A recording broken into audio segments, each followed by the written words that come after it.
Assalamualaikum warahmatullahi wabarakatuh. Apa kabar fans dan sahabat Erdogan di mana saja berada?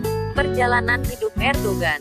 Lahir di Rize pada tanggal 26 Februari tahun 1954, Presiden Turki bernama lengkap Recep Tayyip Erdogan, suami dari Emin Gulbaran ini menghabiskan masa kecilnya di lingkungan keluarga yang sangat sederhana. Ayahnya Ahmet Erdogan adalah seorang kapten kapal di salah satu agen pelayaran di Istanbul, dan ibunya, Tanzile Erdogan, adalah seorang ibu rumah tangga. Erdogan kecil mengenyam pendidikan di Kasimpasa Piyale Primary School dan lulus pada tahun 1965. Ia kembali ke Istanbul pada usia 13 tahun dan melanjutkan pendidikan di Sekolah Islam Imam Hatip hingga berhasil menyelesaikannya pada tahun 1973. Pada tahun 1981, Erdogan pun sukses meraih gelar sarjana ekonomi dan bisnis dari Universitas Marmara Turki. Kisah unik terselip dalam kehidupan Erdogan remaja, di mana secara diam-diam ia menyimpan cita-cita untuk menjadi pemain sepak bola. Puncaknya, Erdogan terpilih menjadi kapten tim sepak bola IETT. IETT adalah klub sepak bola di bawah naungan perusahaan transportasi kota Istanbul. Singkat cerita, fase kehidupan Erdogan muda mulai beralih menjadi seorang aktivis mahasiswa. Ia bergabung dengan organisasi mahasiswa terbesar di Turki, yaitu Milli Türk Talebe Birliği. Lika-liku pergerakan Erdogan terus berlanjut hingga mengantarkannya terjun ke dunia politik dan terpilih menjadi wali kota Istanbul Raya pada tanggal 27 Maret tahun 1994 melalui Partai Kesejahteraan, Refah Partisi. Prestasi gemilang ditorehkan Erdogan selama menjabat sebagai wali kota Istanbul, di antaranya penanganan krisis-krisis di wilayah Istanbul dalam masalah kesejahteraan rakyat, korupsi, pembangunan dan tata kota yang berhasil mengubah Istanbul sebagai kota percontohan di Turki. Akan tetapi, pada tahun 1997 masa jabatan Erdogan sebagai wali kota berakhir akibat vonis penjara terkait masalah puisi yang dibacanya. Usai menjalani masa tahanan selama 4 bulan, Erdogan pun akhirnya dibebaskan.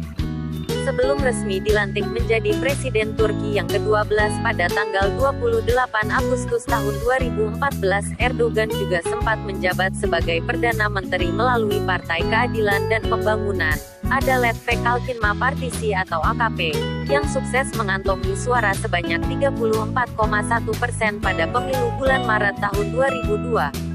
AKP merupakan partai berhaluan Islam yang didirikan Erdogan pada tanggal 14 Agustus tahun 2001. Kini, Erdogan masih menempati ruang khusus di hati rakyat Turki. Terbukti pada pemilu Turki 2018, Erdogan unggul dengan 52,51% suara dan dinyatakan menang.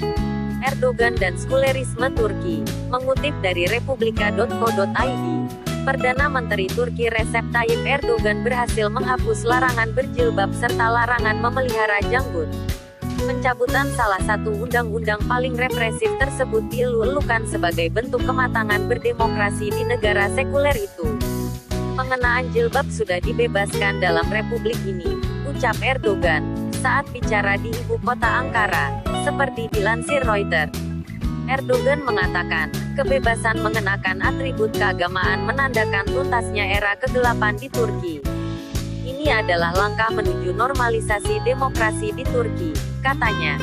Erdogan dengan motor politiknya, Partai Keadilan dan Pembangunan, AKP, telah lama berkampanye mengembalikan Islam sebagai bagian dari Turki.